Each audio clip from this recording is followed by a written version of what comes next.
Hello friends. पिछले video में मैंने बताने का प्रयास किया था कि अशोक के अभिलेखों में हमारा जो है लघु शिलालेख के बारे में, लेकिन आज का जो है बताने का प्रयास कर जा रहे हैं कि पृथक शिलालेख। ये पृथक शिलालेख क्या है, यानी पृथक शिलालेख जो है दो स्थानों में मिला है। पृथक शिलालेख है, ये दो स्थानों में मिली है और संख्या भी जो है 2 है। और कौन कौन सी जगह है, ये जौगढ़ और धौली, ये दोनों कहाँ है? ये हमारा जो है ओडिशा में है, दोनों ओडिशा में है। लेकिन ये पृथक शिलालेख किसके दरबार में लिखा गया है? अशोक ने जो है यानी पूर्वी क्षेत्र के मंडल यानी समापा के यानी पूर्वी क्षेत्र का मंडल, पूर्वी क्षेत्र का मंडल यानी पूर्वी क्षेत्र का जो है ये मंडल है जिसको समापा कहते हैं, के समापा के महामात्य को संबोधित किया गया। इसमें क्या किया गया है? संबोधित किया गया है। ये समापा ही जो है कि महामात्य जो पूर्वी क्षेत्र का जो मंडल था, अशोक ने उन्हें संबोधित कर रहा है और ये शिलालेख लिखा गया है। तो ये प्रथम शिलालेख है। ये प्रथम शिलालेख में जो है यानी प्रथम पृथक शिलालेख,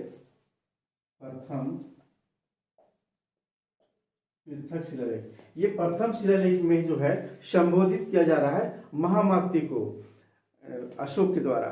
और क्या कहा जा रहा है कि देवानंद प्रियदर्शी कहते हैं कि समापा के जो महामात्र और नगर व्यवहारिकों को ऐसा करना चाहिए।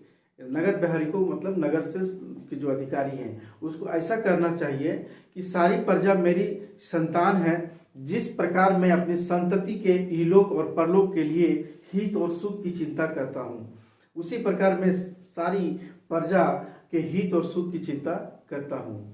तो इस तरह से संबोधित किया जा रहा है। और इसमें एक और भी कहा है इस लेख में कि अकारण कोई अगर व्यक्ति बंदी अगर बनाया जाता है, अगर वहीं अगर उसकी मृत्यु हो जाती है, ऐसे स्थिति में क्या किया जाए? मध्यम मार्ग का अपनानी चाहिए और उसका अनुसरण करना चाहिए। लेकिन कहता है इनमें ये कहता है कि निम्न वासनाओं से संभव या वासनाएं जो है संभव नहीं है। निम्न वासनाएं अगर आप चंडता करते हैं, चंडता, निष्ठुरता,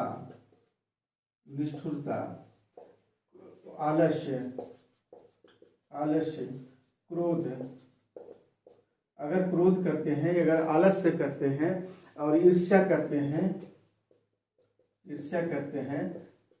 थकावट, अगर इन चीज से अगर निम्न अगर वासनाएं करते हैं तो आपकी जो है इसमें कोई भी जो है संभव नहीं है, ना आप मध्यम मार्ग अपना सकते हैं।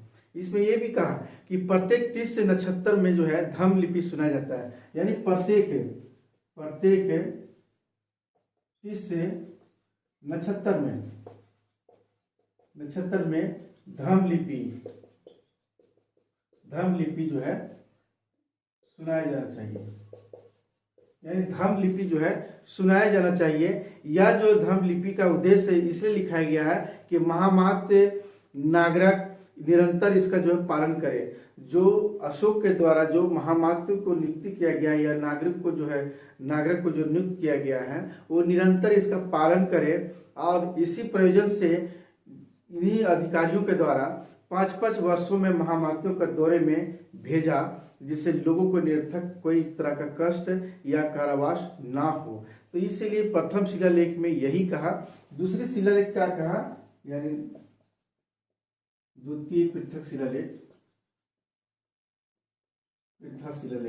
द्वितीय पृथक शिलालेख में क्या कहा? इसमें जो संबोधित किया है ठीक जो ही वही कहा जिस तरह से देवानंद प्रियदर्शी कहते हैं कि समापा के महामात्र और नागरिकों को ऐसा करना चाहिए कि सारी प्रजा मेरी संतान है। जिस प्रकार मैं अपनी संतति के इहलोक और परलोक के लिए हित की और सुख की चिंता करता हूँ, उसी प्रकार मैं अपनी सारी प्रजा के हित और सुख की चिंता करता हूँ।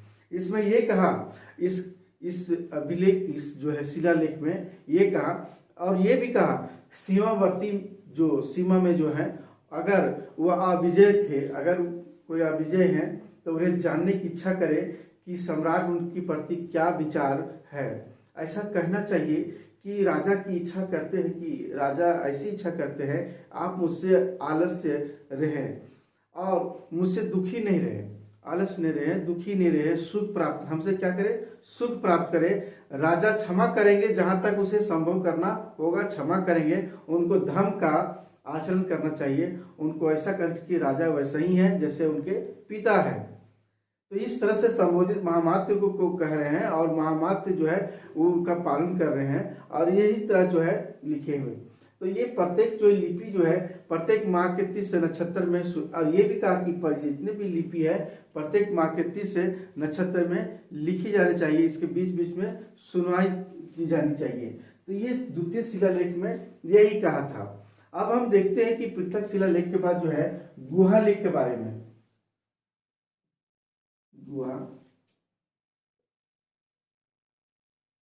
गुहा शिलालेख, और ये गुहा शिलालेख जो है ये कहाँ से प्राप्त है, ये बराबर पहाड़ी गया जो है बिहार से प्राप्त हुई है। और दूसरा जो है बुधनी जगह का नाम है, सीहोर जिला एमपी से प्राप्त है।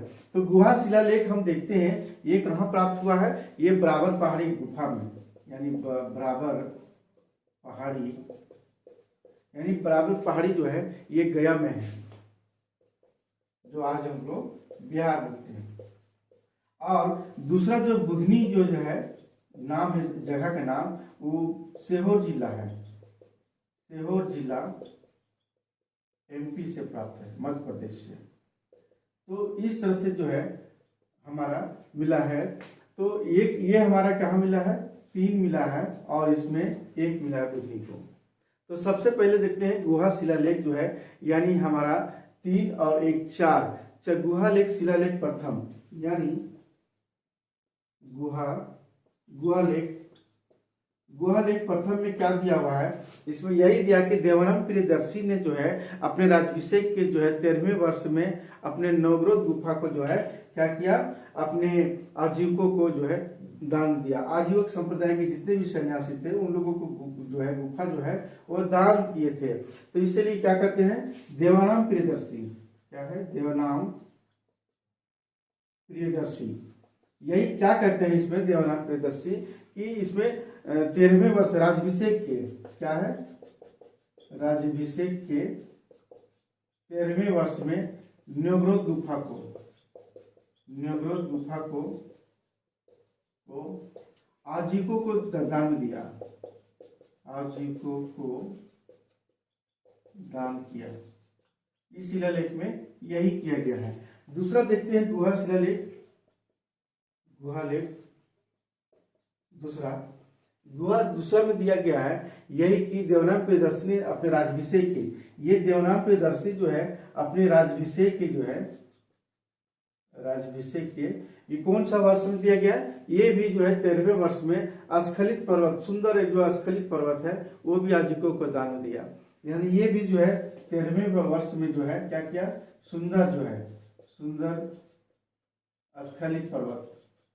अस्खलित पर्वत जो है यानी आजीवकों को दान दिया। क्या किया, आजीवकों को दान किया। यहाँ भी जो है इस शिलालेख में दान की चर्चा है। उसी तरह गुहा शिलालेख जो है, यानी गुहा लेख तृतीय में भी यही कहा, यही बात कहा कि अपने जो है देवानाम प्रियदर्शी जो है 20वें वर्ष में है ना, 20वें वर्ष में क्या किया, ये भी जो है 20वें वर्ष में एक सुंदर जो अस्खलित पर्वत है, यहाँ पर भी एक बहुत ही दूसरा सुंदर अस्खलित पर्वत है, यानी सुंदर अस्खलित पर्वत है, ये भी जो है दान किया। यहाँ भी दान किया। इस शिलालेख में भी 20वें वर्ष में भी जो है दान किया। इसी तरह गुहा लेख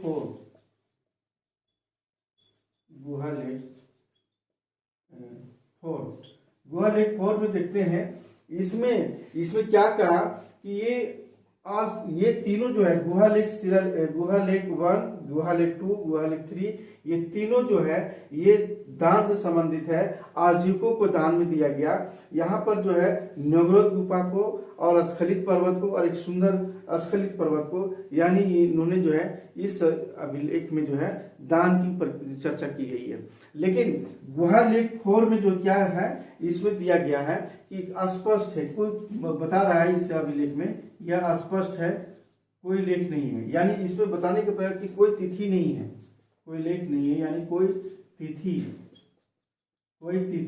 नहीं है, ये अस्पष्ट है, कोई तिथि नहीं है। और ये भी कहा जा रहा है इस यानी गुहा लेख 4 को क्या कहते हैं, बुधनी, क्या कहते हैं, बुधनी या पाव गोररिया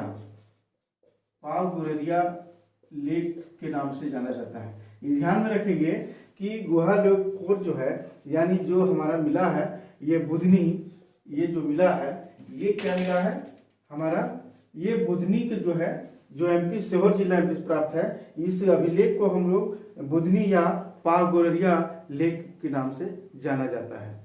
इसी तरह हम देखते हैं अगला जो है ये हमारा जो है गुहा लेख के बाद,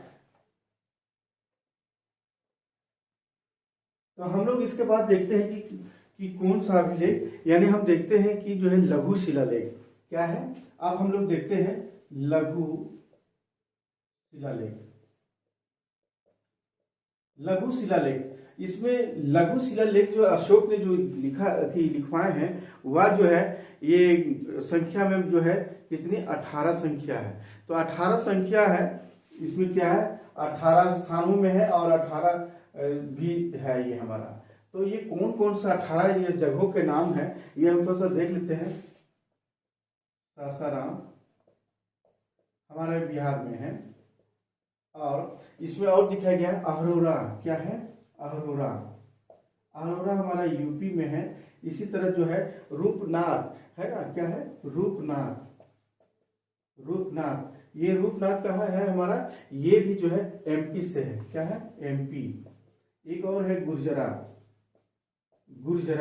ये भी कहाँ है एमपी, यानी दोनों जो है एमपी में है। और इसके बाद हम देखते हैं भबरू, ये भबरू शिलालेख बहुत ही महत्वपूर्ण है। ये हमारा राजस्थान में है, भबरू जो जगह है वह राजस्थान में है। तो इस तरह से हम देखते हैं। और एक और हम देखते हैं तक्षशिला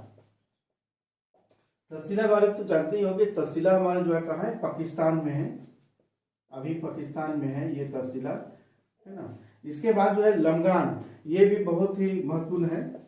लमगान कंधार ये दोनों क्या है, ये हमारा अफगानिस्तान में है, क्या है अफगानिस्तान के क्षेत्र में ये पड़ता है हमारा लमगान और कंधार जो है। इसके बाद हम देखते हैं कि जो है ये हमारा ब्रह्मगिरी, क्या है ब्रह्मगिरी, यानी ब्रह्मगिरी। और इसके साथ साथ और भी है हमारा सिद्धपुर जतिन परमेश्वर, और एक और है इसके साथ में जो है मास्की और सन्नाती, ये हमारा जो है कहाँ है, ये हमारा जो है हमारा जो है कर्नाटक में, कहाँ है कर्नाटक में किया गया। इसी तरह और भी हमारा है ये इसमें रजुल मंदागिरी, गावीगढ़, क्या है रजुल मंदागिरी,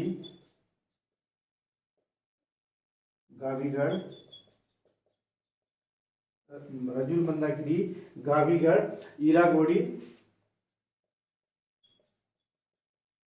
ईरागोड़ी, और साथ में जो है एक है पालकी गुरु, क्या है पालकी गुरु।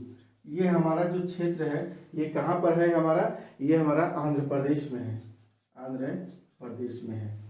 तो इस तरह से जो है हमारा जो है 18 जो लघु शिलालेख मिले हैं। तो सबसे पहले हम थोड़ा सा देखते हैं थोड़ी सी कि क्या क्या दिया गया है। तो सबसे पहले देखते हैं अहरोरा में क्या दिया गया है। यहाँ पर जो है बुद्ध की अस्थियों पर स्तूप बनाए जाने की चर्चा है। कहाँ अहरोरा में क्या है, बुद्ध की अस्थियों बुद्ध के अस्थि, यानी बुद्ध की जो है अस्थियों पर, है ना, अस्थियों पर स्तूप बनाए जाने की चर्चा है, बनाए जाने की चर्चा है। इसमें हमारा जो है ये इसमें है अरोरा में, यूपी से जो प्राप्त हुई है। और हम देखे हैं कि गुर्जरा, ये गुर्जरा क्या है हमारा, ये गुर्जरा जो है, ये गुर्जरा है। इस अभिलेख में जो सिर्फ अशोक ही नाम लिखा गया, अशोक नाम ही लिखा गया है। और ऐसा सनाती में भी कहा जाता है कि, ऐसा माना जाता है कि सनाती में भी अशोक का जो अभिलेख में अशोक ही नाम दिया गया है, ऐसा समझा जाता है। लेकिन इसके बाद हम देखते हैं कि इसमें और है कि जो हमारा कंधार जो लेख है हमारा, और जो अफगानिस्तान में है, ये यूनानी और अरमाइक में लिखा गया है। ये कंधार जो है क्या है, यूनानी और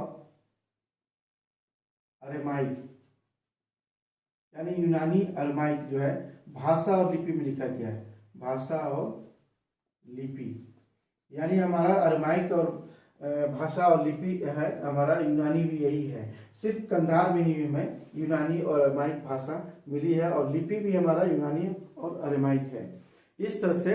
और हम अगला देखते हैं कि इसमें जो मुख्य मुख्य पॉइंट है, ये भबरू, भबरू यानी राजस्थान से जो प्राप्त हुआ है, भबरू लेख, भबरू लेख, भबरू लेख जो है वह कहाँ है, राजस्थान में है। और इस लेख को क्या कहा जाता है, इसके बारे में हम लोग देखते हैं कि इस को क्या कहा, बेराट, क्या कहा जाता था इसे, इस शिलालेख को क्या कहता है, बेराट लेख, इसे बेराट जो है के नाम से जाना जाता है। और ये एक और देखते हैं इसमें क्या कि ये कहाँ पर अभी है, इसकी जो लेख है वह है कोलकाता के संग्रहालय में, कोलकाता के संग्रहालय में, संग्रहालय में है ये बेराट। इस भबरू लेख को ही जो है बेराट भी कहा जाता है। अशोक ने इसमें क्या कहा था, मुख्य मुख्य जो पॉइंट है, अशोक ने क्या कहा था इसमें, अशोक ने इसमें लाजे मागधे, लाजे मागधे, लाजे मागधे का तात्पर्य हुआ मगध का शासक, क्या है, मगध का शासक कहा। इस लेख में जो है लाजे मागधे की चर्चा किया गया, इसमें बौद्ध धर्म को निचोड़ से लिखवाया गया है। इसमें क्या किया गया है, इसमें बौद्ध धर्म यानी बौद्ध धर्म का निचोड़ लिखवाया गया है, निचोड़ लिखवाया गया है। इसमें याद भी दिया गया है कि इसमें मुख्य मुख्य जो पॉइंट है, इसमें 6 बौद्ध ग्रंथों की जो है चर्चा किया गया है। इसमें क्या किया गया है, इसमें 6 बौद्ध ग्रंथों का, 6 बौद्ध ग्रंथों का जिक्र किया गया है।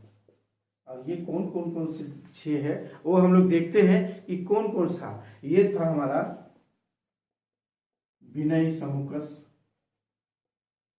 समुकस, दूसरा मौनीय सूत्र, मौनीय सूत्र, विनय समुकस, मौनीय सूत्र, और ओलिय वसानी, क्या है, ओलिय वसानी, ओलिय वसानी। और चौथा जो दिया गया है इसमें राहुलोवादे, क्या किया है, राहुलोवादे, राहुलोवादे, ये चौथा जो ग्रंथ का नाम है इनका। और अनागत भयानी, क्या है, अनागत भयानी, अनागत भयानी। और एक और है हमारा इसमें जो छठा जो दिया गया है वो क्या है, उक्ति सिने, क्या है, उक्ति सिने। ये 6 ग्रंथों की जो है चर्चा किया गया है इस भबरू लेख में। इसमें या अशोक, हम देखते हैं इसमें क्या और दिया हुआ है कि अशोक द्वारा बौद्ध जो बौद्ध के जो त्रिरत्न है, बौद्ध संघ और धर्म है, उसमें क्या क्या है, विश्वास को व्यक्त करता है। यानी हम देखते हैं अशोक जो है बौद्ध के, बौद्ध धर्म के त्रिरत्न, जो हमारा बौद्ध संघ और धर्म जो त्रिरत्न है, उसमें क्या किया गया है, वो त्रिरत्न में जो है विश्वास, त्रिरत्न में विश्वास व्यक्त किया गया है, व्यक्त किया गया है। और हम यहाँ एक और देखते हैं कि इसमें जो है ये क्या है, ये जो हमारा लेख है भबरू लेख, यह बौद्ध धर्मावलंबी होने का स्पष्ट प्रमाण है। बौद्ध धर्म, यह सबसे बड़ी चीज है। ये क्या है, बौद्ध धर्मावलंबी, बौद्ध धर्मावलंबी का स्पष्ट प्रमाण है। स्पष्ट प्रमाण देखने को भबरू लिखता है। अब हम देखते हैं कि दूसरा जो है रूपनाथ का, भबरू लिख के बाद हम देखते हैं रूपनाथ का। तो इस तरह से देखते हैं कि रूपनाथ का लेख, रूपनाथ का लेख, ये हमारा जो कहाँ है, हमारा एमपी में है। और ये इसमें भी अशोक ने क्या कहा इस लेख में, कि रूपनाथ का लेख में क्या कहा कि देवताओं के जो प्रिय, ऐसे कहते हैं, लिखा गया ऐसा यहाँ पर कि देवताओं के प्रिय ऐसा कहते हैं कि 2.5 वर्ष से अधिक हुआ कि मैं प्रगट रूप से शाक्य हुआ, यानी शाक्य नहीं बौद्ध हुआ, परंतु अधिक उद्योग नहीं किया, यानी 1 वर्ष से अधिक हुआ जब मैं इस संघ में आया हूँ। तो इस तरह से इन्होंने इस लेख में लिखा है। और दूसरे लिखा है इसमें, इसी बीच, यानी इसी बीच जम्बूद्वीप यानी भारत में जो देवता अब तक मनुष्य से नहीं मिलते जुलते हैं, अब वो मेरे द्वारा क्या है, मिलते जुलते हैं। तो इस तरह से देवता की प्रियदर्शी पृथक शिलालेख में लिखा है। उसी तरह एक और है हमारा ईरागोडी लेख। क्या है, ईरागोडी लेख। इस अभिलेख में क्या कहा गया है, इसमें भी कहा गया है जो सेम जो है हमारा रूपनाथ का लेख में जो जिस तरह से कहा गया कि देवताओं के जो प्रिय कहते हैं कि 2.5 वर्ष से अधिक हुआ और मैं प्रकट रूप से, यानी उसका शाक्य यानी बौद्ध हुआ हूँ, अधिक उद्योग नहीं किया, 1 वर्ष से अधिक हुआ जब मैं इस संघ में आया हूँ।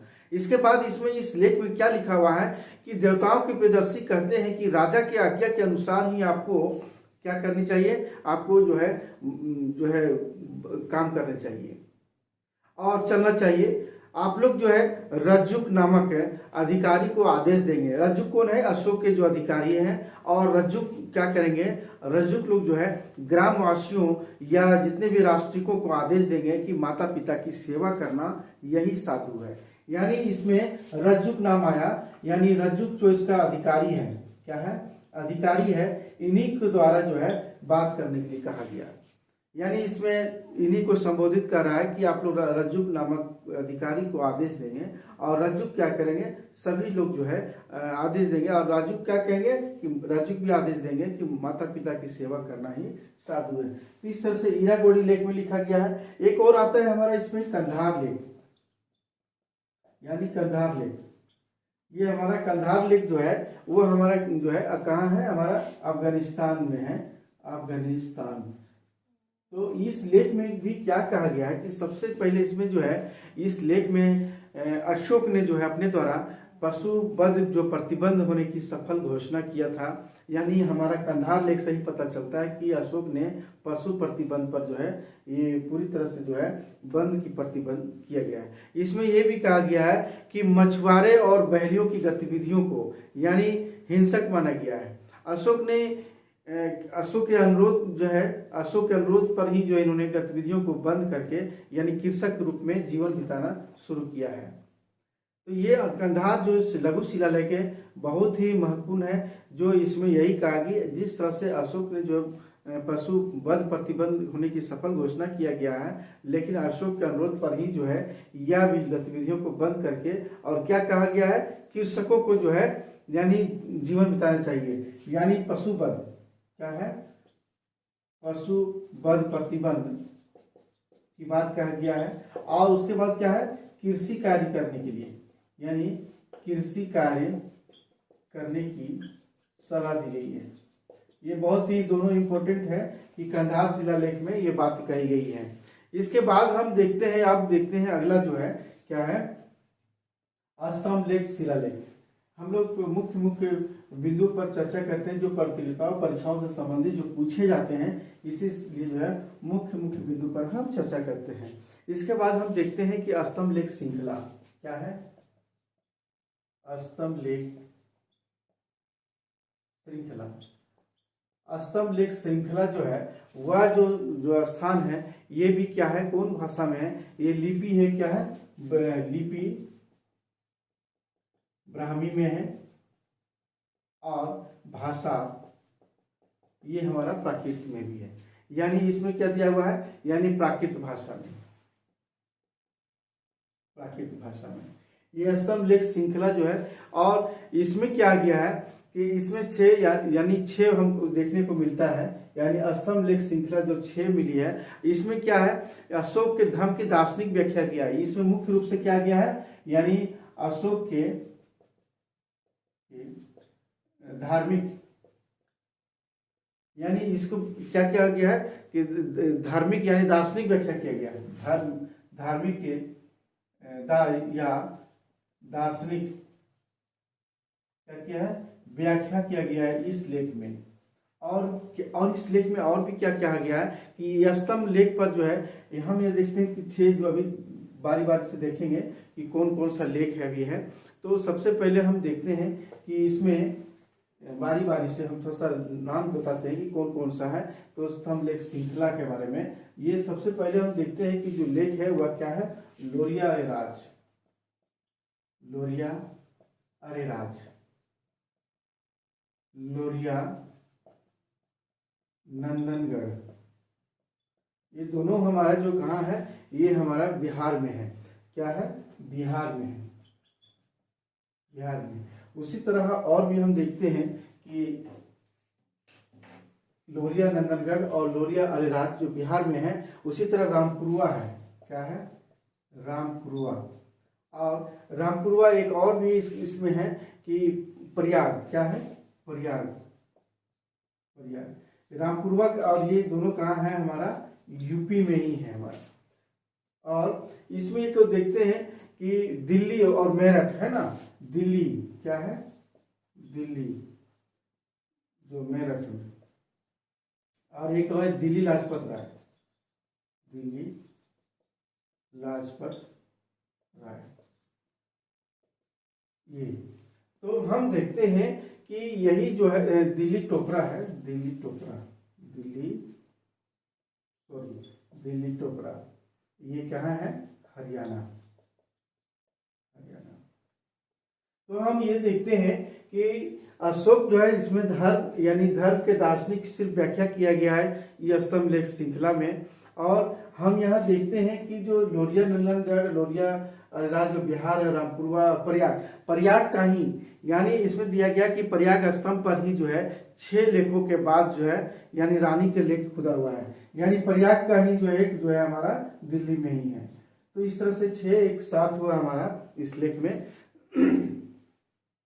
इसमें यही दिया गया है कि इसी पर जो है यानी प्रयाग स्तंभ पर हम देखते हैं, इसमें क्या है, प्रयाग स्तंभ पर, प्रयाग स्तंभ पर ही जो है यानी 6 लेखों पर, 6 लेखों के बाद, 6 लेखों के बाद यानी 6 लेखों के बाद जो है रानी का लेख खुदा हुआ है, रानी का लेख, रानी लेख खुदा हुआ है, लेख खुदा हुआ है।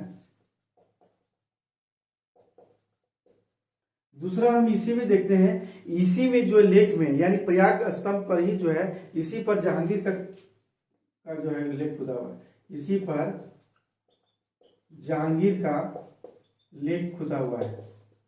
और हम यहाँ प्रयाग स्तंभ पर, ये प्रयाग स्तंभ है, इसी पर जो जहांगीर का है और साथ साथ में क्या समुद्रगुप्त की प्रयाग प्रशस्ति है, इसी में क्या है समुद्रगुप्त का प्रयाग प्रशस्ति, समुद्रगुप्त की प्रयाग प्रशस्ति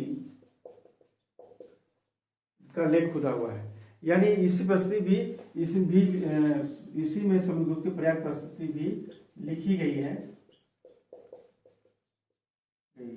इसे हम यहाँ देखते हैं कि प्रयाग प्रशस्ति को क्या कहते हैं हम लोग, प्रयाग प्रशस्ति को हम लोग जो है भीमसेन की गदा, भीमसेन की गदा या लाट कहा जाता है, लाट भी कहा जाता है। प्रयाग प्रशस्ति को भीमसेन की गदा या लाट के नाम से भी जाना जाता है। हम यहाँ देखते हैं कि मेरठ, यानी मेरठ और टोपरा वाले स्तंभ को जो है, यानी मेरठ और टोपरा ये दोनों क्या है, यानी दोनों जो है हमारा क्या है, फिरोज शाह तुगलक ने जो है मंगवाया था, यानी वो दिल्ली मंगवाया था। यानी जो दिल्ली, मेरठ और दिल्ली जो हरियाणा है, ये दोनों क्या क्या था, यानी फिरोज शाह तुगलक ने, फिरोज शाह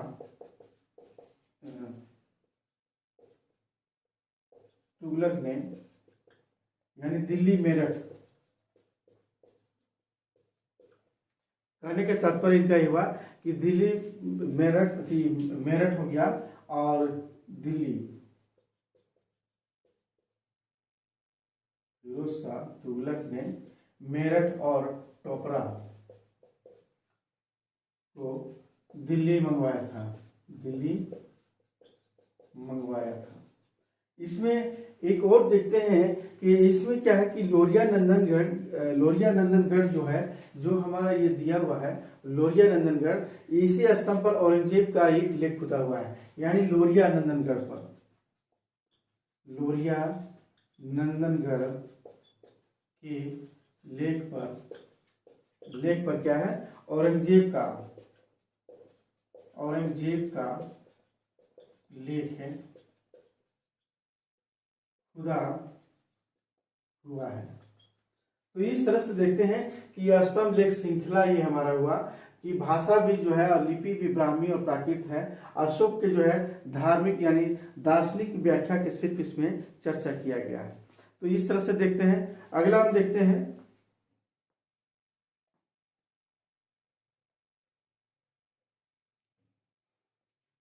अब हम देखते हैं कि स्तंभ लेख श्रृंखला फर्स्ट, इसमें इसके अंतर्गत हम देखते हैं कि स्तंभ लेख श्रृंखला फर्स्ट में क्या चर्चा किया गया है। इसमें यही किया गया है, इसमें अंत महामात्यों को, अंत में क्या किया गया है कि अंत महामात्यों की चर्चा किया गया है, महामात्यों की चर्चा किया गया है। और इसमें एक और एक महत्वपूर्ण है कि सीमांत जनजातियों को समझाने के लिए जो है नियुक्त किया गया इन महामात्यों को, अंत महामात्यों की चर्चा किया गया है, यानी सीमांत क्षेत्र में किया गया है। दूसरा हम देखते हैं कि स्तंभ लेख, यानी स्तंभ लेख श्रृंखला द्वितीय, इसमें भी क्या कहा गया है कि इसमें जो दिया गया है कि इसमें क्या है, इसमें धर्म की चर्चा किया गया है। और इसमें साथ में और भी क्या गया है कि अशोक के जो है के द्वारा जो मनुष्यों और पक्षियों जानवरों के लिए जो भी क्या क्या कल्याणकारी की बात कार्य किया गया है, यानी इसमें धर्म की चर्चा किया गया है, धर्म की चर्चा किया गया है। और साथ साथ क्या है, यानी जितने भी कल्याणकारी करने की बात कही है, किसको किसको, मनुष्यों को, मनुष्यों, पशुओं, पक्षियों के कल्याणकारी की बात करता है, कल्याणकारी की चर्चा, यानी कल्याणकारी की चर्चा की गई है स्तंभ लेख श्रृंखला द्वितीय।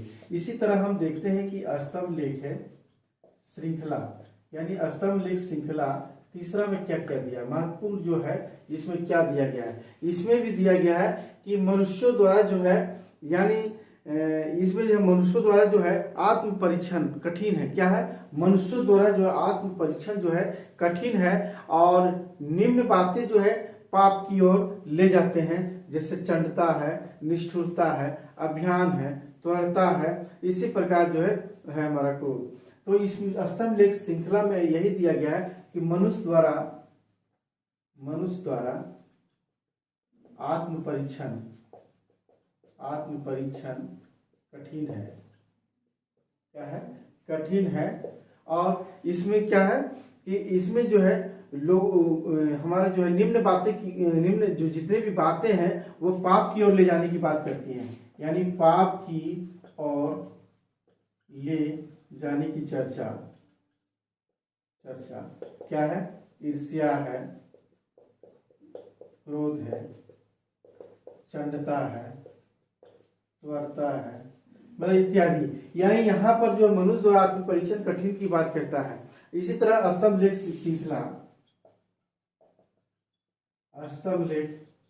श्रृंखला स्तंभ लेख श्रृंखला चौथा में जो है क्या कहा गया इसमें यही कहा कि मेरे रज्जुक मतलब अधिकारी इनके हैं, जो मेरे रज्जुक कई लाख प्राणियों और लोगों के लिए जो है नियुक्त किया गया है और उनको दंड के अधिकार भी दिया गया है और इसमें उन्हें मेरे द्वारा स्वतंत्रता दी गई है। यानी इसमें रज्जुक की बात कहा गया है, रज्जुक अधिकारी को, और उन्हें जो है अधिकार देने के बाद स्तंभ लेख श्रृंखला 4 में दिया गया है। इसी तरह हम देखते हैं इसमें और भी कहा कि रज्जुक को, कि इसमें क्या कहा कि कारावास में अगर बंधे हो या मृत्युदंड को अगर प्राप्त हो तो लोगों को 3 दिन की छूट दी गई है। यानी 3 दिन की छूट दी गई है अगर इसी के सौजन्य से, यानी इनके सौजन्य से, रज्जुक के सौजन्य से उनका जीवन बचाने के लिए रज्जुकों के पास न्याय के लिए, पुनर्विचार के लिए जा सकते हैं और उनके संबंधी जितने भी हैं व्रत करके, उपासना करके, दान द्वारा कैदी के परलोक के सुधार का प्रयास करेंगे। इस तरह से स्तंभ लेख 4 में दिया गया है। उसी तरह जो है हम देखते हैं स्तंभ लेख श्रृंखला। स्तंभ लेख श्रृंखला जो है 5 में क्या दिया हुआ है, इसमें क्या दिया है, इसमें कई जानवरों को जो है वध पर जो है प्रतिबंध लगाने की सूचना मिलती है इससे इसलिए इस इतिहासकार से क्या कहा जाता है, जीव रक्षा अधिनियम, जीव रक्षी अधिनियम भी इतिहासकार इसे कहते हैं। स्तंभ लेख श्रृंखला 5 में है कि जीव रक्षा अधिनियम, इनमें से स्तंभ लेख श्रृंखला किससे संबंधित है, तो स्तंभ लेख श्रृंखला 5 से संबंधित है, जो जीव रक्षा अधिनियम कहा जाता है, कहते हैं। इतिहासकारों का यही कहना है। कई जानवरों के वध पर प्रतिबंध लगाने की चर्चा किया गया है। इसमें साथ साथ देवताओं के जो प्रियदर्शी हैं वह प्रियदर्शी अपने राज्याभिषेक के 26वें वर्ष में करते हैं। यानी प्रियदर्शी जो है, प्रियदर्शी राज्याभिषेक के 26वें वर्ष में, यानी 26वें वर्ष में क्या कर रहे हैं कि कहते हैं कि मेरे राज्य में इन जीवधारियों को आबद्ध घोषित किया जाता है। जैसे सुगा को, सुगा मतलब कुत्ता जो हम लोग बोलते हैं, जो नाम है इसी में अभिलेख में सुगा ही नाम है। तो सुगा, चकेवा जो पक्षी हैं, चकेवा, हंस, और साथ साथ में नंदी मुख, क्या है, नंदी मुख, रानी चींटी, यानी रानी चींटी, यानी और साथ साथ क्या है, एक सफेद कबूतर, सफेद कबूतर। तो सफेद कबूतर की चर्चा किया गया है, सफेद कबूतर। तो इस तरह से जो है सफेद कबूतर की चर्चा किया गया।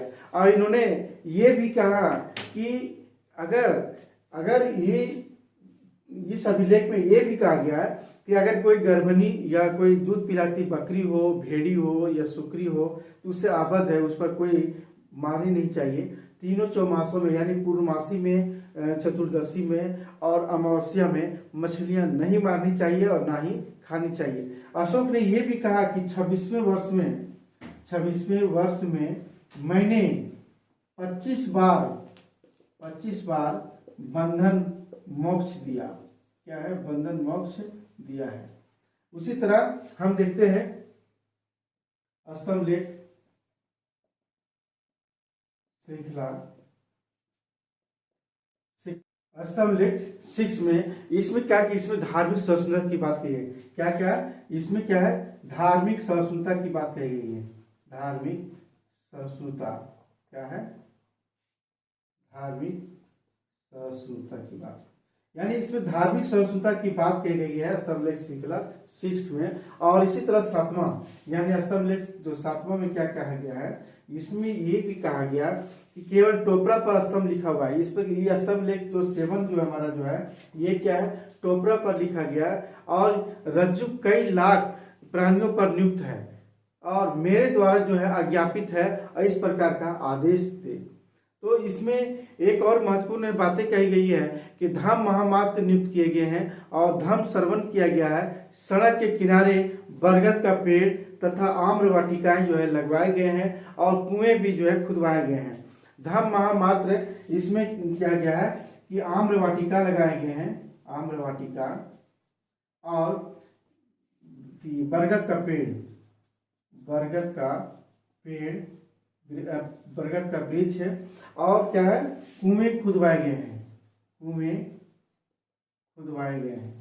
और साथ साथ में जो है हम यहाँ देखते हैं कि जितने भी है धर्म श्रवण करने के लिए, यानी जो धर्म महामात्र को नियुक्त किया गया है और धर्म श्रवण करने के लिए सड़कों किनारे ये सब किया गया है। लेकिन धार्मिक हम यहाँ देखते हैं धर्म महामात्र जो है गृहस्थों तथा धार्मिक संप्रदायों पर नियुक्त है, यानी उनको पूरी छूट दी गई है। मैंने उन्हें संघों में, इन्हें ये कह रहा है कि मैंने उन संघों में ब्राह्मणों में यानी आजीविकों में, निग्रंथों मतलब जैनों में, विभिन्न संप्रदायों में नियुक्त किया है। और ये अशोक जो है अपनी स्तंभलेख श्रृंखला में ये बातें कही गई है। उसी प्रकार हम देखते हैं अगला जो देखते हैं यात्रा स्मारक स्तंभलेख में हम देखते हैं क्या दिया गया है, यात्रा स्मारक स्तंभ लेख। ये यात्रा स्मारक स्तंभ लेख जो लिखा हुआ है यह कहाँ है, ये हम देखते हैं ये जो लेख जो है ये क्या है, रुमिनदेही में। क्या है, रुमिनदेही है। जहां रुमिनदेही कहाँ है, जहां बुद्ध का जन्म स्थल है। क्या है, बुद्ध का जन्म स्थल है, जन्म स्थल। और दूसरा हम यह देखते हैं क्या है, निगली सागर। क्या है, निगली सागर। ये कहाँ है, नेपाल में सब है। क्या है, नेपाल में। तो यात्रा स्मारक स्तंभ लेख कहने का तात्पर्य है कि यात्रा की बात कही गई है। तो यहां हम देखते हैं कि रुमिनदेही है। क्या है, रुमिनदेही ये हमारा स्तंभ लेख या स्मारक स्तंभ लेख। यहां हम देखते हैं कि रुमिनदेही स्मारक स्तंभ लेख, ये हम इसमें क्या देखे हैं कि इसमें क्या दिया गया है। सबसे महत्वपूर्ण बातें हैं जो इसमें क्या चर्चा किया गया है। इसमें यही कहा गया है अशोक ने अपने 20वें वर्ष में यात्रा किया है, और ये हमारा राज्याभिषेक के 20वें वर्ष में, और देवताओं के जो प्रियदर्शी हैं अपने राज्याभिषेक के जो अभिषेक के जो 20वें वर्ष में इस स्थान की जो यात्रा की है, क्योंकि यहीं से क्या है, शाक्य मुनि का जन्म हुआ। यानी 20वें वर्ष में ये धर्म यात्रा किए हैं। क्या है, धर्म यात्रा किए हैं। और शाक्य मुनि का जहां है, शाक्य मुनि का यहाँ है कि यहाँ पर जो है, यहाँ इससे ये प्रतीत हो रहा है कि ये जो है यहाँ पर जो है बोध गया जाकर के शिलास्तंभ जो है इन्होंने लिखवाया, धर्मलेख लिखवाया था। और रुमिनदेही ग्राम को क्या किया गया है, रुमिनदेही ग्राम 20वें वर्ष में जब धर्म यात्रा किया तो शाक्य मुनि के यहाँ जो है क्या हुआ, शिलास्तंभ लिखवाया यहाँ पर। और साथ साथ क्या कहा गया इसमें ये भी कहा गया कि इसमें जो है जो रुमिनदेही ग्राम थे, यानी रुमिनदेही ग्राम में वहां गए तो इन्होंने क्या किया कि वहां टैक्स जो तीर्थ यात्रा कर, यानी सबसे पहले देखते हैं तीर्थ यात्रा कर जो है क्या किया, घटा करके 1/8 कर दिया, जिसे अष्ट भोक्ते के नाम से जाना जाता है। ये टैक्स जो था 1/8 कर दिया, जिसे अष्ट भोक्ते कहा जाता है इसे। दूसरी बात यहाँ महत्वपूर्ण बात क्या थी कि इसमें जो है रुमिनदेही की माफी दी गई। यहाँ क्या दिया कि यहाँ पर जो है माफी दे दी गई टैक्स का, यानी टैक्स की माफी दे दी गई थी और उसको घटाकर 1/8 कर दिया था। यही रुमिनदेही स्मारक स्तंभ लेख है जो यात्रा किए थे 20वें वर्ष में। इसकी दूसरी बार हम देखते हैं, दूसरी इसका निगली सागर। क्या है, निगली सागर स्मारक स्तंभ लेख। ये दूसरी में हम क्या देखते हैं कि इसमें भी जो है अशोक ने अपने के 14वें वर्ष में, क्या है वो 20वें वर्ष में है, ये 14वें वर्ष में सबसे पहले गए थे, यात्रा किया था। कनक मुनि का जन्म स्थान जहाँ माता की और उसकी स्मृति में स्तूप की जो है लंबाई और चौड़ाई दुगुनी बढ़ा दी गई, जिससे जो है वह 20वें वर्ष में फिर पुनः गए और वहां स्वयं पूजा पाठ किया अशोक ने और एक शिला स्तंभ स्थापना किए थे। यानी 20वें वर्ष में भी गए थे वहां पर, यहाँ पर की लंबाई चौड़ाई वहां का जो स्तंभ है उसको बढ़ा दिया गया। यही हमारा है। अगला हम देखते हैं रानी का लेख। रानी का लेख और इसमें हम देखते हैं कि रानी लेक जो है ये क्या है, प्रयाग में। क्या है? प्रयाग में। ये प्रयाग में है। और हमें देखते हैं कि प्रयाग स्तंभ पर जो 6 स्तंभ लेखों के बाद जो लिखा गया है वही है रानी का लेख इसमें है। अशोक ने अपने दूसरी रानी जो कारवाकी की जो है द्वारा, यानी दोनों महामातियों द्वारा उसके नाम से लिखवाने की आज्ञा दिया गया है। यानी कारवाकी को जो है तीवर को माता बताया गया है। रानी का लेख में क्या गया है? तीवर का माता बताया गया है इस अभिलेख में। इसी अभिलेख में क्या मिला है कि इसी अभिलेख में जो है यानी 2 संबंधियों की जानकारी मिलती है। यानी 2 संबंधियों की चर्चा किया है। बाकी जितने भी अभिलेखों में मिला है किसी भी 2 संबंधियों की चर्चा नहीं मिली है, लेकिन इसी अभिलेख में तीवर का माता जो बताया गया है कारुवाकी को, क्या किया है? कारुवाकी को जो है बताया गया है, यानी तीवर की माता बताया गया है। यही रानी का लेख है जो प्रयाग में प्रशस्ति के में ही जो है वहाँ रानी लेख लिखा हुआ है। इसके बाद हम देखते हैं कि संघ भेद लेख है, बहुत ही जो है ये भी इम्पोर्टेंट है हमारा।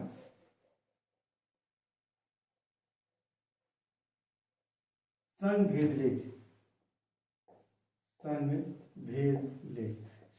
लेख क्या है? ये भी जो संघ भेद लेख जो है ये सांची, सारनाथ और कौशाम्बी में प्राप्त हुआ है। क्या है? सांची, सारनाथ, कौशाम्बी ये प्राप्त है। लेकिन इसका जो है हमारा एक कौशाम्बी का ही जो है प्रयाग में भी है। क्या है? प्राप्त है। यानी सांची और सारनाथ कहाँ हुआ?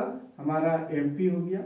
और कौशाम्बी और जो है प्रयाग कहाँ है? हमारा यूपी है।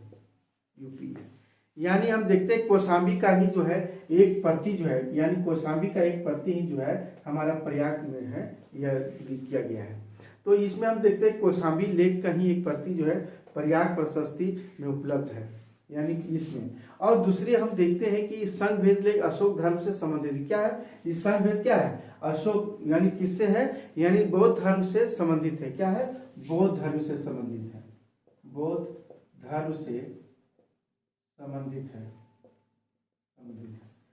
यहाँ और दूसरी देखते हैं, यहाँ पर एक और देखते हैं कि महत्वपूर्ण बातें कि इसमें जो है यानी कौशाम्बी लेख को प्रयाग प्रशस्ति का एक प्रति यहाँ पर है, लेकिन कौशाम्बी में क्या दिया गया? देवताओं, कौशाम्बी में जो दिया गया है ये यहाँ पर जो है कौशाम्बी में क्या है कि देवताओं के प्रियदर्शी जो है अशोक, देवताओं के प्रियदर्शी अशोक ने जो है कौशाम्बी में नियुक्त जितने भी महामात्य थे उनको आदेश देते हैं। इस कौशाम्बी अभिलेख में लिखा कि आदेश देते हैं कि संघ में जो भी मित्र, जो भी भिक्षु और भिक्षुनी फूट डाले तो उसे श्वेत वस्त्र पहनाकर उस स्थान से हटा दिया जाए और जहां वो निवास करते हैं। कौशाम्बी में लिखा है।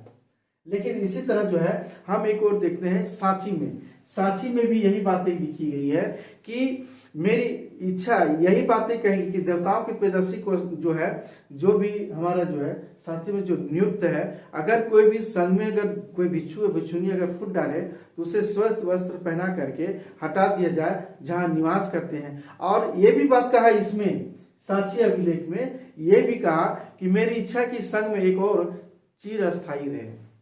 सांची में, सारनाथ में भी यही बातें कही गई थी कि पाटलिपुत्र के जो महामात्यों को संबोधित, यहाँ पर क्या है? ये पाटलिपुत्र का महामात्यों के, पाटलिपुत्र के महामात्यों को संबोधित किया गया है। यानी पाटलिपुत्र एक महामात्यों की संबोधित किया गया है। और प्रयाग लेख या भी महामात्यों को संबोधित करता है, इसमें भी जो है किया गया है। तो इस तरह से हम देखते हैं यही जो है हमारा संघ भेद लेख है जो ये बातें कही गई है। हम देखते हैं कि जिस अशोक ने जो लेख जारी करने का वर्ष कौन कौन था, हम थोड़ा बताने का प्रयास करते हैं कि लेख और जारी करने का वर्ष ये थोड़ा सा जान लेंगे क्योंकि परीक्षा से संबंधित है, पूछे जाते हैं इसमें। तो हम देखते हैं कि सबसे पहले कि कौन कौन से हैं। गुहा लेख, गुहा लेख जो हमारा क्या था वह 11वें वर्ष में। इसके बाद हम देखते हैं लघु शिलालेख। क्या है? लघु शिलालेख। लघु शिलालेख जो है क्या है 13वें वर्ष में। इसी तरह हम देखते हैं बृहद शिलालेख। क्या है? बृहद शिलालेख। ये बृहद शिलालेख जो कितने था वह भी हम देखते हैं 16वें वर्ष में। क्या है? 16वें वर्ष में। बृहद गुहालेख, लघु शिलालेख और बृहद शिलालेख, और क्या है पृथक शिलालेख। क्या है? पृथक शिलालेख। ये है हमारा 19वें वर्ष में। क्या है? 19वें वर्ष में। पृथक के बाद एक और आता है यात्रा स्मारक लेख। यात्रा स्मारक लेख, ये भी हम 20वें वर्ष में देखते हैं। यानी क्या है 20वें वर्ष में। यात्रा स्मारक के बाद जो है स्तंभ लेख श्रृंखला। क्या है? स्तंभ लेख है श्रृंखला। स्तंभ लेख श्रृंखला ये भी जो है हमारा जो है 26वें वर्ष में है। यानी इसके बाद जो स्तंभ लेख क्या है 26वें वर्ष में है। 26वें वर्ष में स्तंभ लेख श्रृंखला के बाद जो संघ भेद लेख। क्या है? संघ भेद लेख। ये भी संघ भेद लेख क्या है हमारा 27वें वर्ष में है। ये 27वें वर्ष में जारी किया गया। और उसके बाद लास्ट में हमारा है रानी का लेख। रानी लेख के मतलब संघ भेद लेख के इसके बाद जो है जारी किया गया था। यही हमारा था अशोक के अभिलेख है, जो विभिन्न प्रकार के जो जितने भी स्तंभ लेख, ये हमारा गुहा लेख, लघु शिलालेख, बृहद शिलालेख, पृथक शिलालेख, स्मारक, यात्रा स्मारक लेख, स्तंभ लेख श्रृंखला और हमारा जो है संघ भेद लेख और रानी लेख, यही हमारा अशोक के अभिलेखों में चर्चा की गई है। यही हमारा अभिलेख थी। तो यह आज का क्लास यही हम समाप्त करते हैं। और तब तक जो है इस चीज़ को जो है ध्यान में रखेंगे कि जारी करने का वर्ष ये भी बहुत ही महत्वपूर्ण है।